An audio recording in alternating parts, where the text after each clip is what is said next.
Stamattina mi sono alzato, oh bella ciao, bella ciao, bella ciao, ciao, ciao. Stamattina mi sono alzato e ho trovato l'invaso. Queridas amigas, amigos, muy buenas noches. Estamos aquí en Trastienda, nuevamente en la 530, la Radio de las Madres. Como siempre, con el gallego Martínez, Agustín, Guido, Jacobo y no vino porque no tenía dónde dejar al nene.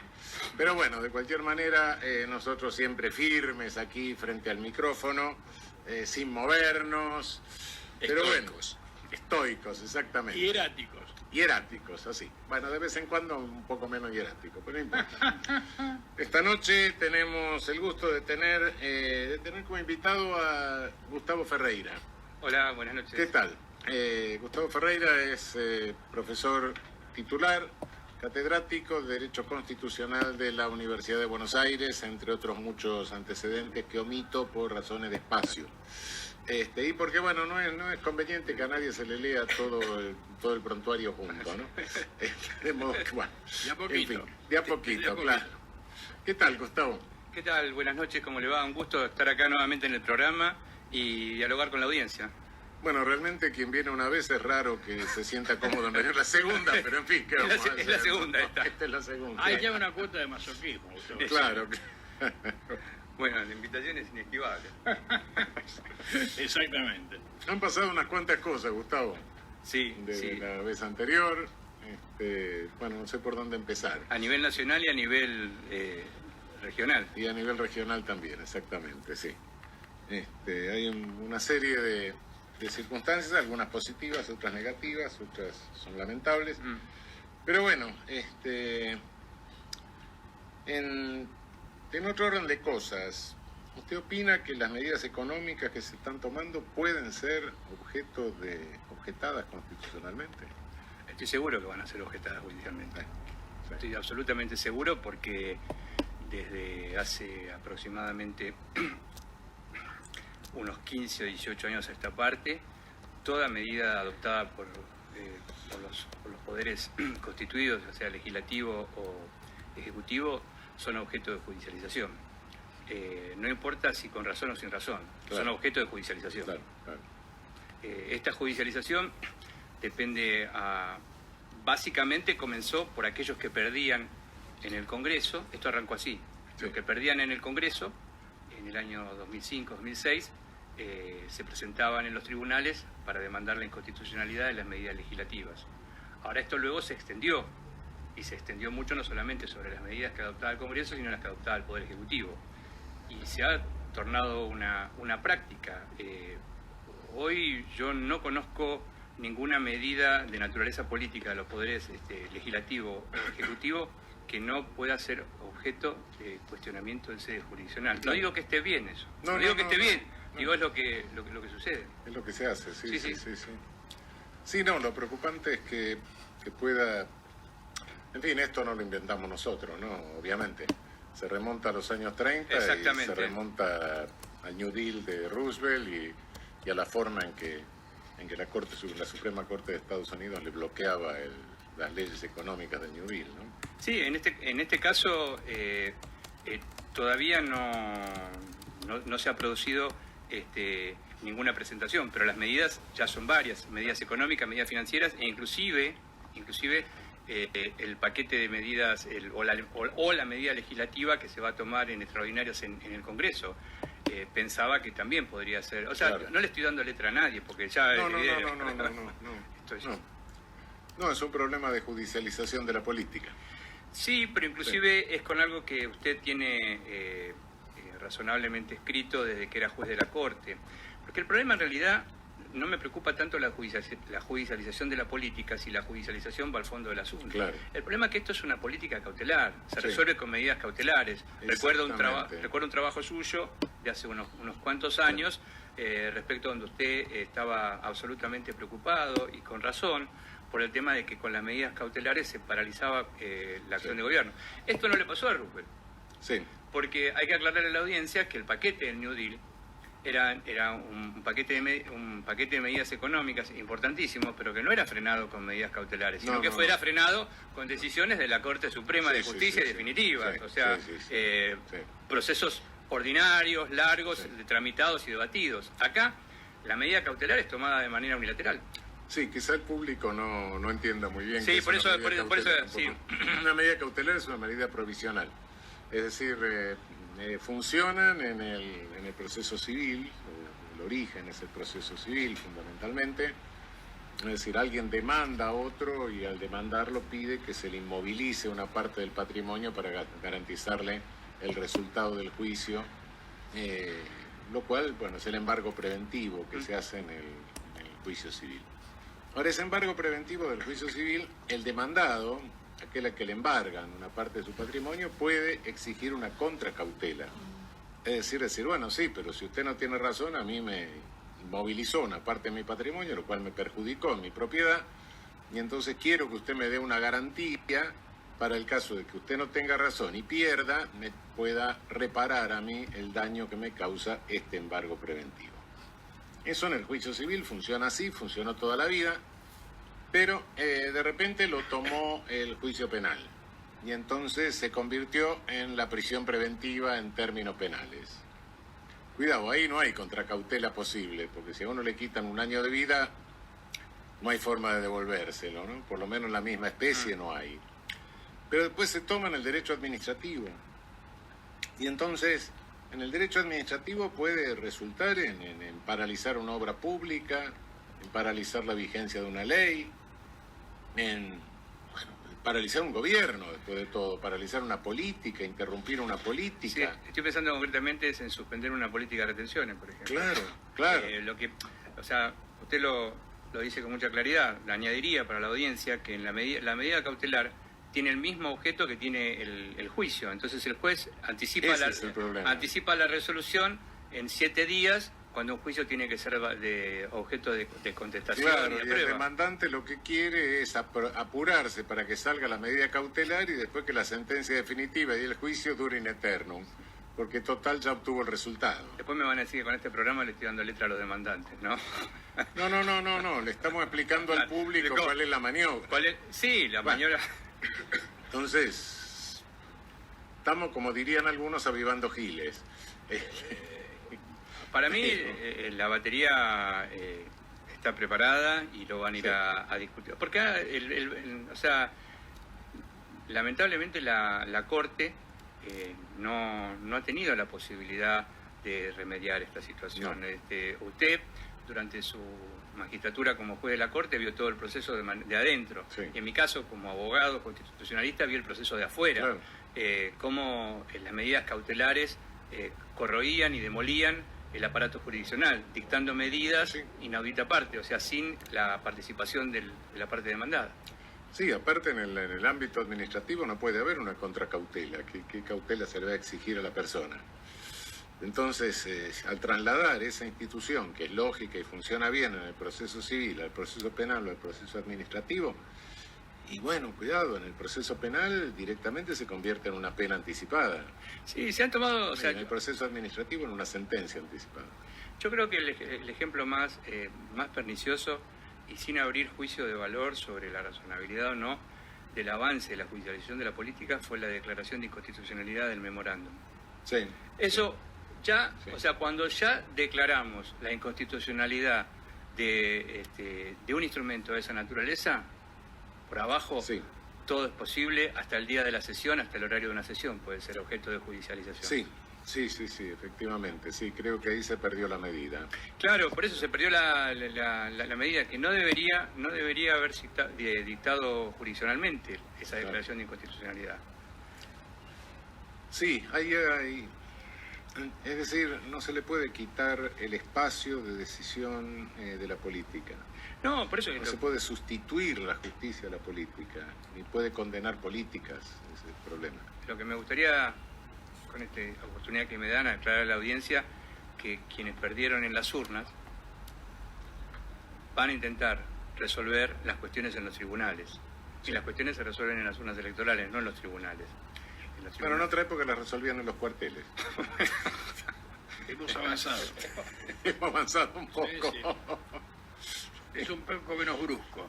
De todas Sí. formas, la carta del cuartel siempre está latente.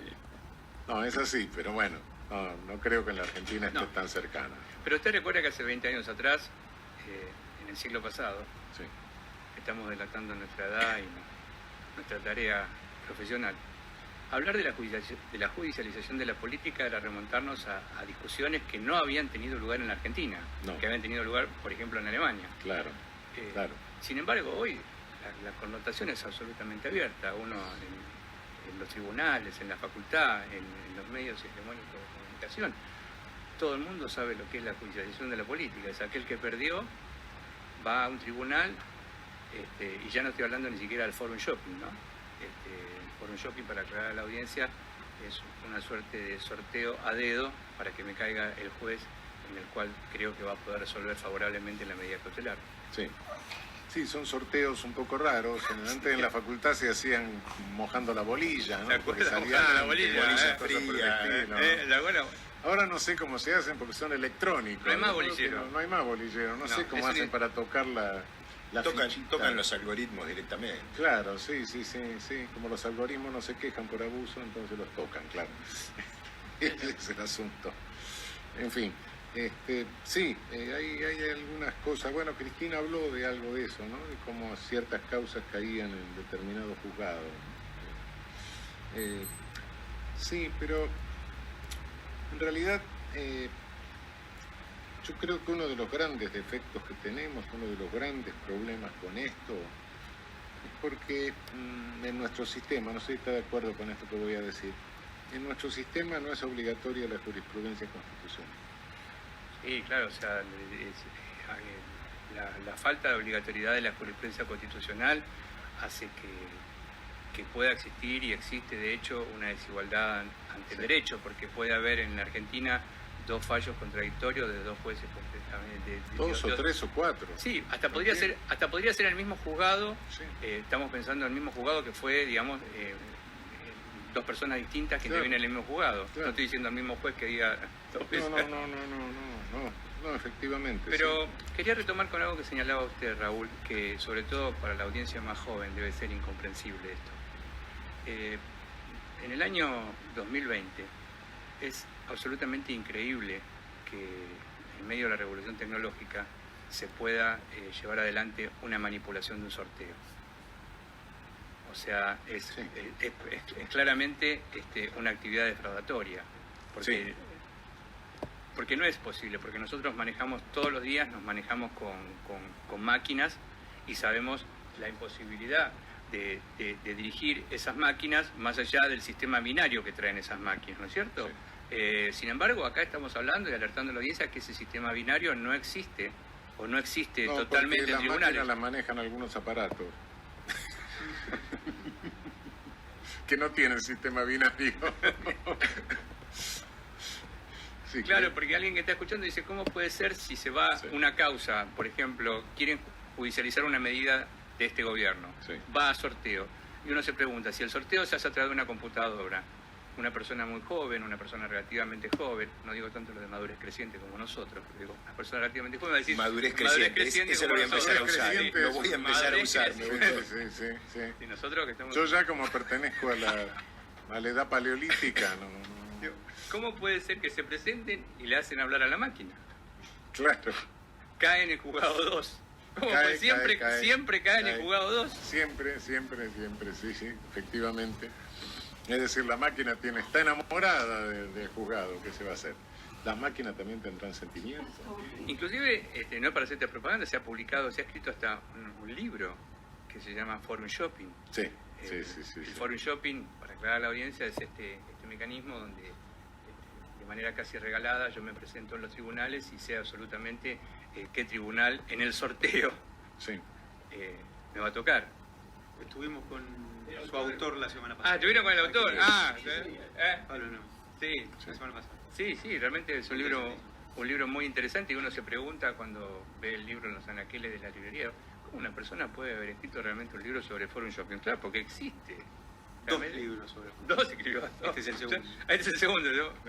Y lo que se vende además. Claro. Es que lo deben comprar de los dos lados el libro, lo deben comprar. Uno para aprender a hacerlo. Los que quieren aprender y los perjudicados. Realmente, bueno, tenemos que tomarnos esto con humor, porque de lo contrario nos abrimos las venas con una galletita en el cordón de la vereda, ¿no? Realmente es realmente penoso que estemos hablando de algo de esta naturaleza. Es inexplicable. Es inexplicable para... Sí, realmente es una regresión, ¿no?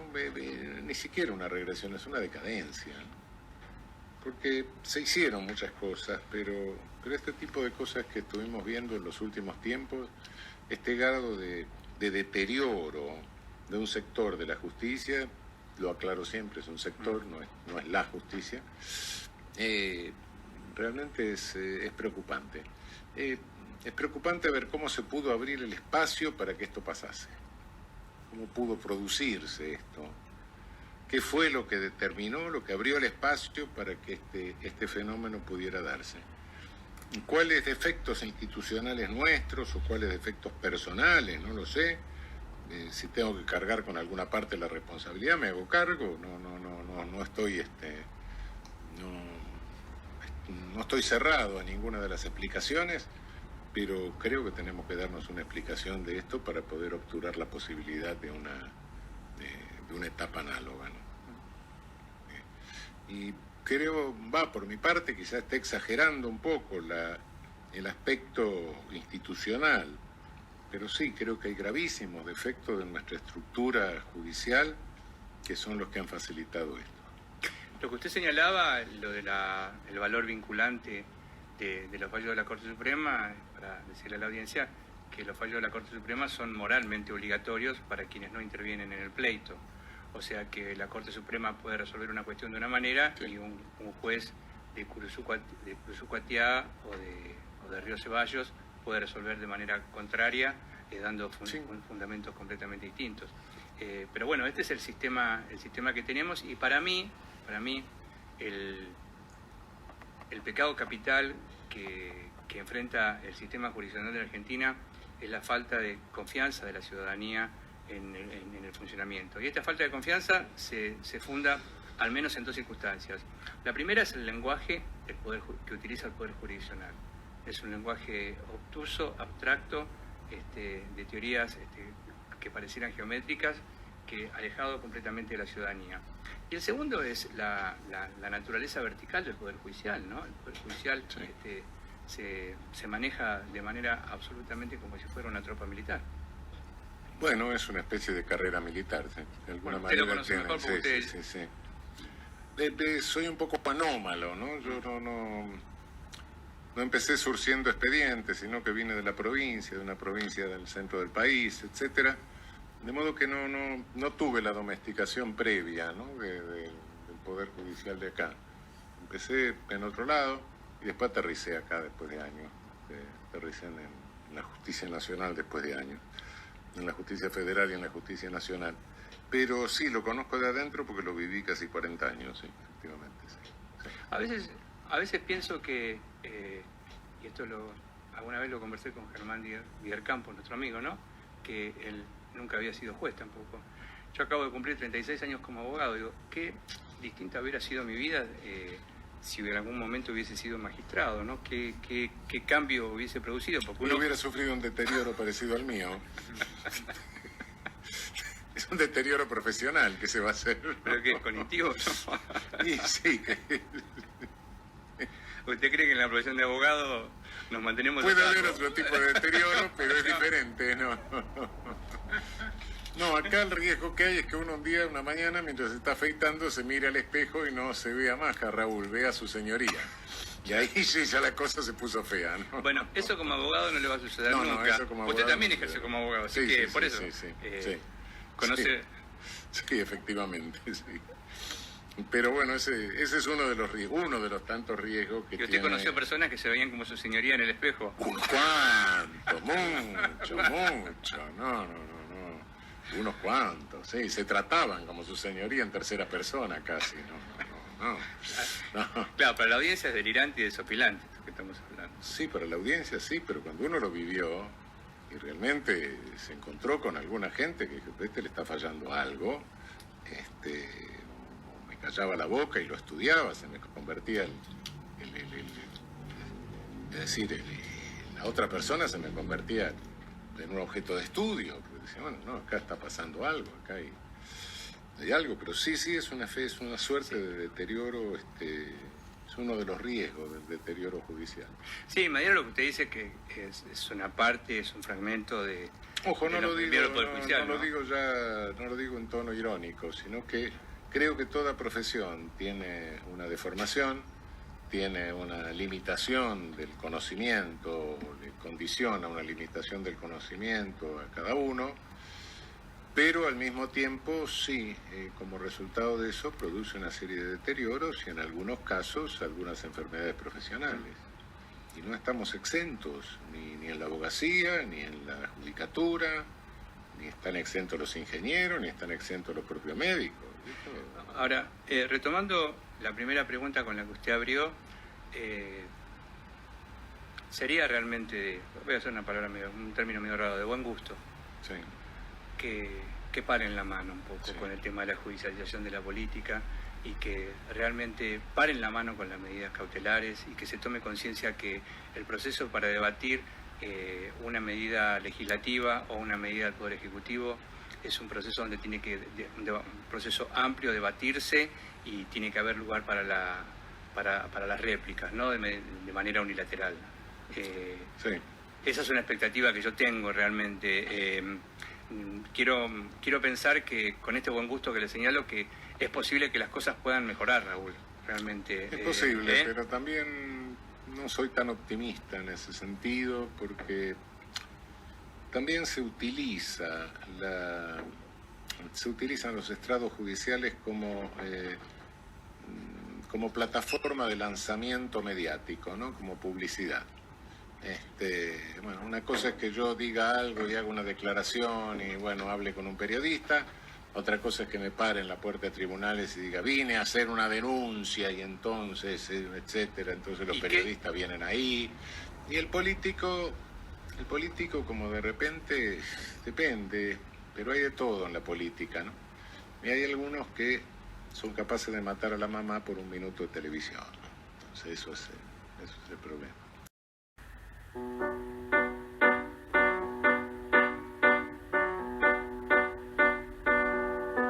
Esta mañana me he levantado, vela chao, vela chao, vela chao, chao, chao. Esta mañana Bueno, me he levantado. seguimos, amigos. Gustavo, aquí seguimos con Gustavo Ferreira, el profesor de Derecho Constitucional de la Universidad de Buenos Aires. Gustavo, ¿cómo se van a implementar las retenciones y qué se le podría ocurrir a los que se sienten perjudicados para acudir a la justicia en contra de eso? Me imagino que van a utilizar directamente la vía del amparo. Más allá de que la vía del amparo no es procedente, el amparo es una garantía que está en la Constitución desde el año 1994. Y esa es la vía que van a intentar para cuestionar la constitucionalidad de la medida económica en materia de retenciones. No tengo la menor duda que van a hacer eso. Es casi como si tuviese el monitor en este momento y el teclado. Casi como si lo estuviese viendo, que lo están redactando en este momento. Es decir, sí, claro. Con medida cautelar. Con medida cautelar, claro. No, por supuesto, con el pedido de medida cautelar, si no tiene gracia, ¿no? Ahora, ¿le puedo hacer yo una pregunta a usted? Por supuesto, si sé para contestarla. Yo como constitucionalista se me ocurren muchas cosas que se pueden hacer desde la Corte, pero desde la Corte se podría tomar una decisión para bajar la intensidad de las medidas cautelares que la Corte dicte. Yo creo que sí. ¿Usted cree que sí? Creo que se podría hacer, sí. Me parece que sí. Sí. O sea, no hablo de teoría, hablo de la práctica. No, hablo de la práctica también. Creo que hay un cierto momento en que la Corte tendría que poner un poco de orden, por lo menos dentro de la justicia federal, sí, efectivamente. Es decir, pero para eso vuelvo a lo anterior, y quería hacerle una pregunta. efecto de que no tengamos malestares de quisis, que la jurisprudencia de la Corte Suprema en materia constitucional no sea obligatoria para todos los tribunales. ¿Lo dice la Constitución? No, la Constitución no lo dice. Ah. La Constitución, lo único que dice expresamente es que los jueces conocerán en causas. Y Claro. las causas tenemos entendido que son aquellas donde hay dos partes. Claro. Donde hay una petición y un adversario. Y los jueces son los que tienen el conocimiento y decisión de las causas que se le presenten. Pero no surge de la Constitución. Yo sé que a usted le ronda esta pregunta. Sí, es una pregunta que hace rato que me viene dando vueltas por la cabeza porque veo que todo esto es anárquico. También vale la pena aclarar a la audiencia que la Constitución de 1949, la reforma constitucional de 1949, introdujo la obligatoriedad de los fallos de la Corte.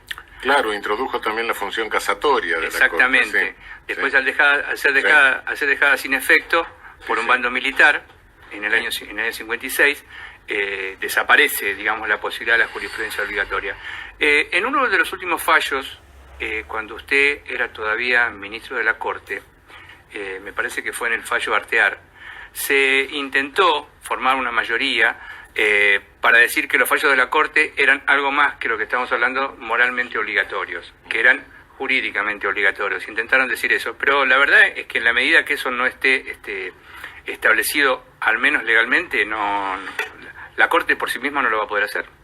Bueno, la Corte por sí misma ha hecho cosas insólitas como asumir la función de revisar en última instancia sentencias por excepción en los casos de supuesta arbitrariedad. Eso lo asumió la Corte. Y otra cosa más hizo también, cuando la Corte decidió regular legislativamente el procedimiento de la presentación de recursos extraordinarios, las características, también. Y cuando la Corte decidió Bueno, eso hasta cierto punto puede ser, ¿no? Hay antecedentes. Realmente la Suprema Corte de Estados Unidos regula es la que regula su procedimiento. No, pero en ese sentido puede ser. Pero no está mal que lo haga el Congreso. No está mal que lo haga el Congreso, pero creo que si no lo hace el Congreso lo tendría que hacer la propia Corte por prestigio del Poder Judicial y, bueno, por evitar una anarquía. No es posible que la Corte declare inconstitucional algo, la ley sigue vigente y el juez de la última comarca del país puede desentenderse de eso porque tiene valor moral pero no tiene valor jurídico y en consecuencia dice, para la Corte es inconstitucional, pero para mí es constitucional. ¿Sabe que lo escucho usted y me estoy imaginando cosas que pueden llegar a suceder el año que viene? El año que empieza. Digamos que hoy enfrentemos otra vez estas cuestiones de la jurisprudencia contradictoria, donde haya jueces de diversos lugares del país que se comiencen a pronunciar de manera contradictoria. Bueno, pero es que está pasando, qué sé yo, ¿cuántos años hace que se declaró la inconstitucionalidad de la punición de la tenencia de marihuana para consumo? Bueno, la policía lo sigue aplicando, sigue deteniendo gente por eso, se siguen llenando papeles, se siguen perdiendo horas de trabajo. Me gustaría decirle a la audiencia que lo que acaba de señalar Raúl Zaffaroni, él no lo ha dicho porque le compete en la generalidad de la ley, pero se refiere al fallo Arriola, que acaba de cumplir 10 años. 10 años. En cualquier momento ya va a marchar hacia la mayoría de edad, va a cumplir 18, sí, nosotros vamos va a seguir cumplir la boda de plata y vamos a seguir. Exactamente, que fue, digamos, pronunciado en el año 2009 cuando usted era ministro de la Corte. Era decirle de alguna manera a todos, mire, déjense de perseguir idioteces y dedíquense a perseguir el tráfico en serio. Bueno, no, entonces eso, bueno, cualquier juez sigue diciendo sí, tráiganme los presos, se siguen perdiendo horas de trabajo que pagamos con todos los impuestos, todos los contribuyentes, horas de trabajo para llenar papeles, material, etcétera, y después finalmente, bueno, claro, se prescriben las cosas o llega una instancia en que se dice sí, no, ya se declaró la inconstitucionalidad. Creo que es uno de los mejores ejemplos que hay, es el que usted está trayendo a la memoria, es el de Arriola, porque en Arriola, después de que la Corte en la época del menemismo había dicho exactamente lo contrario, ustedes en Arriola dijeron, bueno, que la escasa cantidad no era susceptible. Si retomamos la jurisprudencia de la Corte de los tiempos de Alfonsín. Exactamente. Retomaron la jurisprudencia de Bastarrica. Y en el fallo Arriola.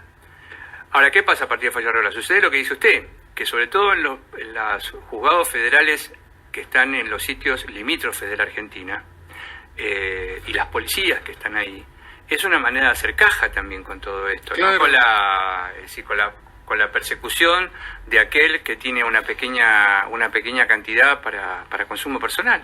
Sí, una forma de hacer caja y una forma de no hacer lo que corresponde hacer, que es perseguir el tráfico. Sí, mire, yo el otro día la verdad que no, o sea, me pasó casi desapercibido, pero leí una encuesta que hablaba de una proporción de casi de 2 dígitos. O sea, para aclarar a la audiencia, de la totalidad de las incriminaciones penales que hay en Argentina, casi 2 dígitos tiene que ver con el encauzamiento por personas que son acusadas por tener drogas para consumo personal.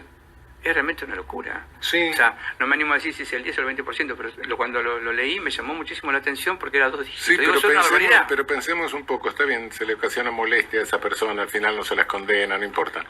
Pero pensemos un poco cuántos millones de pesos eso le cuesta a la administración.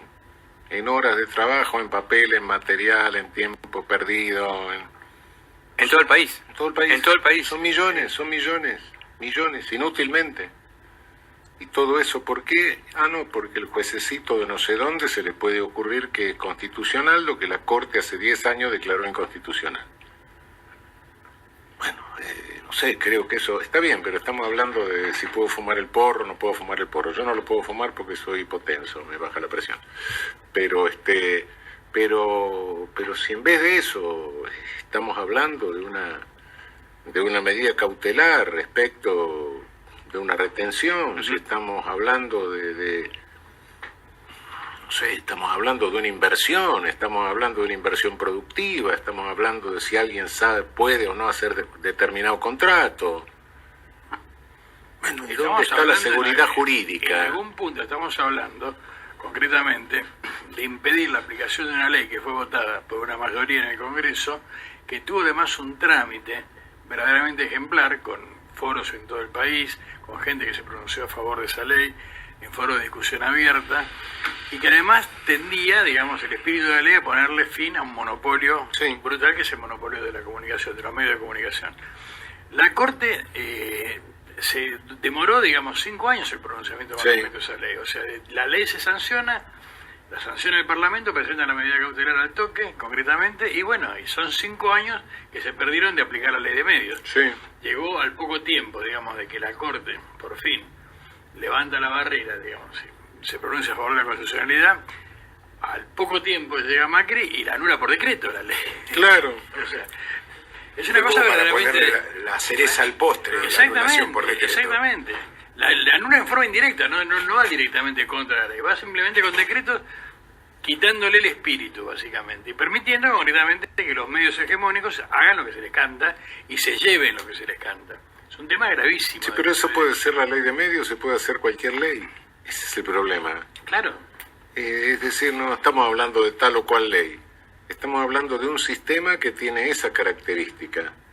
Y en consecuencia ese sistema afecta necesariamente la seguridad jurídica. Si yo no puedo estar seguro de si puedo hacer o no puedo hacer algo jurídicamente seguro, porque no tengo jurisprudencia, porque no tengo decisión, porque tengo una decisión de la Corte, pero después cualquier juez puede decir una cosa diferente.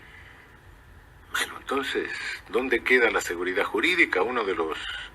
no es el único, pero un elemento básico de la seguridad jurídica es la previsibilidad de las decisiones de los tribunales. Y bueno, ¿cómo puedo prever lo que va a decir si depende del hígado de cada juez y me va a decir si algo es constitucional o inconstitucional? Y después tengo que llegar a la Corte, después de 5 años, que me va a volver a decir lo mismo que dijo antes si no se murió alguien o cambió la composición. Bueno, si eso es seguridad jurídica, yo creo que estamos en la calle, ¿no? Ese es el problema. Precisamente todo lo contrario. Es todo lo contrario, ¿no? Entonces es, cuando son gobierno, una persecución judicial a la oposición con lawfare y forum shopping, y cuando son oposición, una cautelarización y judicialización de la política. Y precariedad. Y precariedad de la certeza jurídica y del ordenamiento. Y lo que también es bueno descubrir en todo esto solamente, digamos, navegando por internet. Si se revisa el periodo 2003-2015, como un primer periodo, otro periodo del 2015 al 2019, se va a ver que quienes fueron oposición entre el 2015 y el 2019 no se dedicaron a judicializar la política. No. No se judicializó la política y a mí me sucedió, inclusive en mi estudio profesional, yo me negaba bastante a presentarme en los tribunales y a pedir medidas cautelares, porque realmente no es la manera de acudir. Si Raúl Zaffaroni dice que la Corte Suprema podría, yo no tengo la menor duda que desde el punto de vista teórico debería hacerlo la Corte Suprema. Ahora, lo que le preguntábamos recién a Raúl es si la Corte podría, el haber sido como magistrado. Es muy interesante esto, porque la Corte podría marcar en un fallo los límites reales de las medidas cautelares o de la patria cautelar, ¿no? Porque es una patria cautelar. Ahora, desde la lógica y refiriéndome al tema puntual de las retenciones que tocábamos en la apertura de este bloque, durante la gestión de este gobierno que saliente, ¿no? Una de las tantas idas y venidas fue justamente respecto a su política en cuanto a las retenciones. A diferentes granos, carne, etcétera. Fueron, vinieron, la pusieron, la sacaron, la pusieron en dólares, la pusieron en pesos, etcétera. No escuché de que ni cuando se quitaron ni cuando se volvieron a introducir nadie que presente ninguna medida cautelar. Vos decías que estás seguro que la política se va a judicializar. Ojalá me equivoque. ¿Cuál puede ser el argumento y el criterio de un juez para decir, para tomarla como válida, para aceptarla, para suspender la medida? Mira, a mí me gusta mucho, en ocasiones cuando me toca estar afuera de la Argentina, mencionar que cuando fue electa Cristina presidente y comenzó a ejercer su mandato, al poco tiempo tenía las rutas cruzadas por tractores. Sí, claro. Al poco tiempo. Y eso, a los ojos de cualquier ciudadano en el extranjero, es inexplicable. Es decir, ¿cómo de 80 a 90 días de gobierno tenés las rutas cruzadas?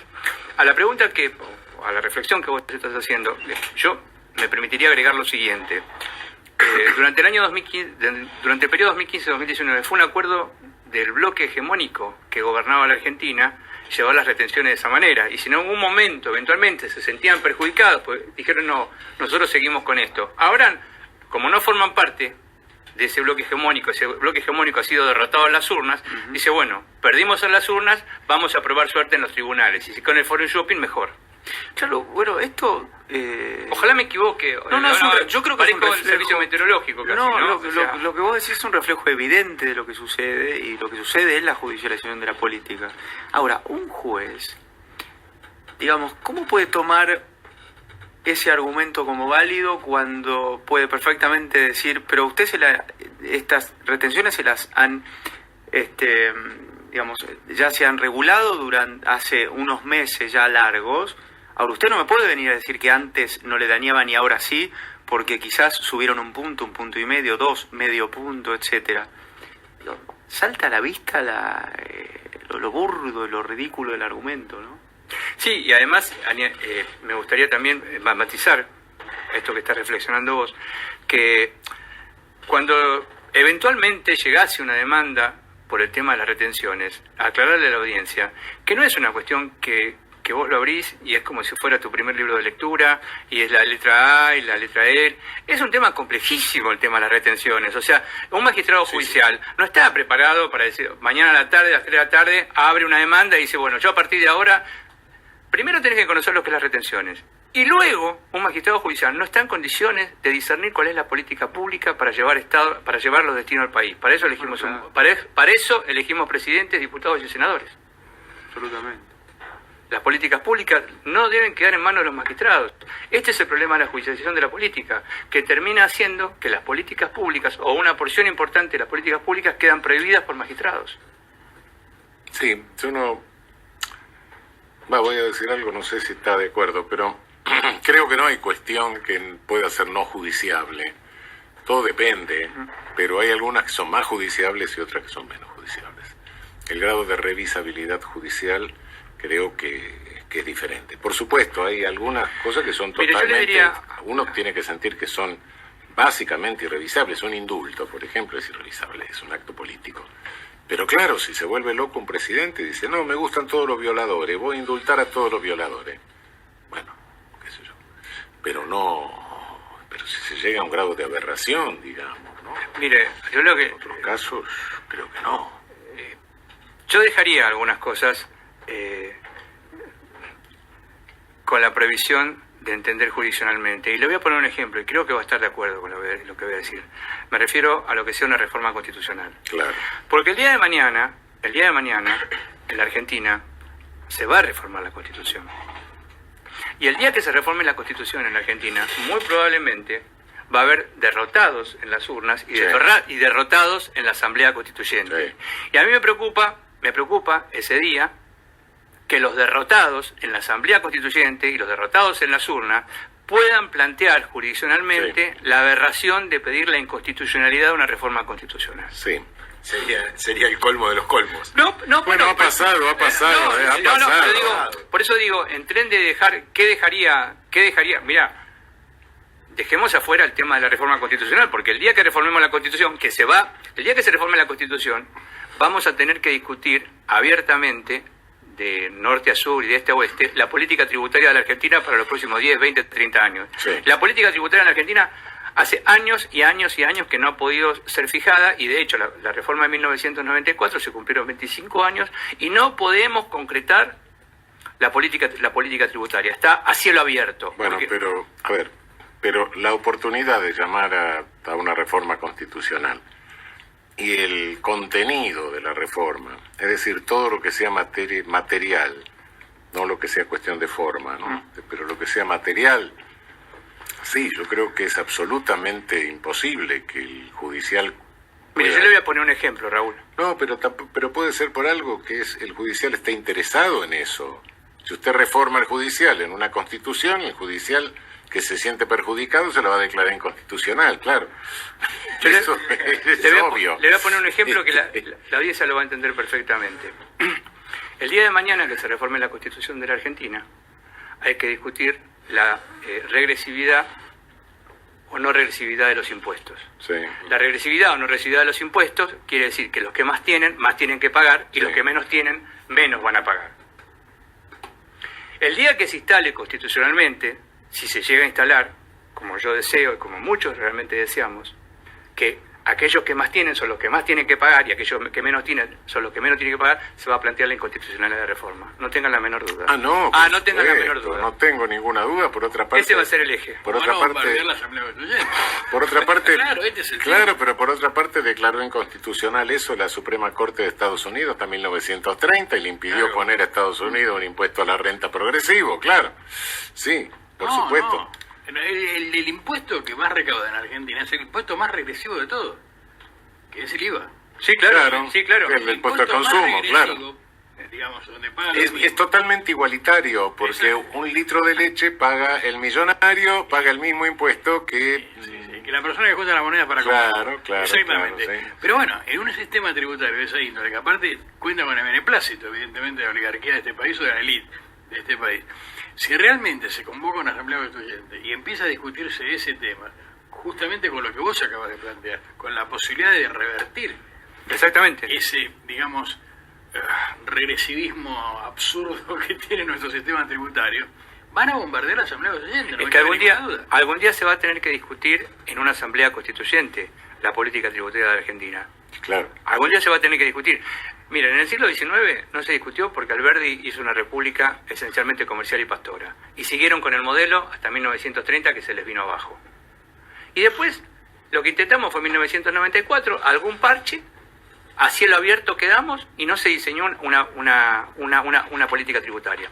Si algún día hay que discutir una política tributaria en Argentina, el lugar va a ser una asamblea constituyente. Y es muy posible que suceda esto que estamos conversando. También va a suceder con lo que tiene que ver con el federalismo, que Claro, seguimos, con la coparticipación. seguimos sin una discusión seria de la coparticipación federal. Cumplió 25 años. Para aparte, te das cuenta, debemos terminar con el atributo que tiene el Ejecutivo de manejar a discreción los fondos que traspasan a las provincias, con lo cual tiene en un bolsillo de alguna forma u otra metido a la mayoría de los gobernadores. Porque en algún momento ese gobernador, por ahí que es opositor al gobierno central, o sea, el titular del Ejecutivo, va a necesitar plata para algo. Cuando le aprieta el zapato, Olvídate. lo que más falta es precisamente Olvídate. la ley de coparticipación. Para una obra, para Claro. sueldo, para lo que sea, pero necesita plata. Y no la puede juntar en la provincia, no puede emitir una cuasimoneda, está perdido. Acuérdense del Festival de Cuasimonedas del 2000. Fue eso, fue justamente de la cuenta de Exactamente. moneda. Y otra vez termina siendo una distribución regresiva de los Absolutamente. recursos porque un territorio rico como la Ciudad Autónoma de Buenos Aires no necesita de la asistencia del Estado Nacional y puede hacer lo que quiere. En cambio, otros territorios, de cualquiera de los dos lados, sea la provincia de Buenos Aires por la cantidad de población O y la de de gasto que Mendoza, le demanda, sí, sí. O Córdoba. Catamarca, Sí, sí. La Rioja, O por el Córdoba. nivel de gasto público que tienen proporcionalmente. No te preocupes que si siguen endeudando la ciudad de Buenos Aires también va a tener necesidad. Sí, ¿no? sí. Bueno, vamos a seguir masticando alguna otra tomando cosita. mate. No, acá están masticando, seamos sinceros, no solo tomando mate, no disimulen. Bueno, una musiquita y volvemos.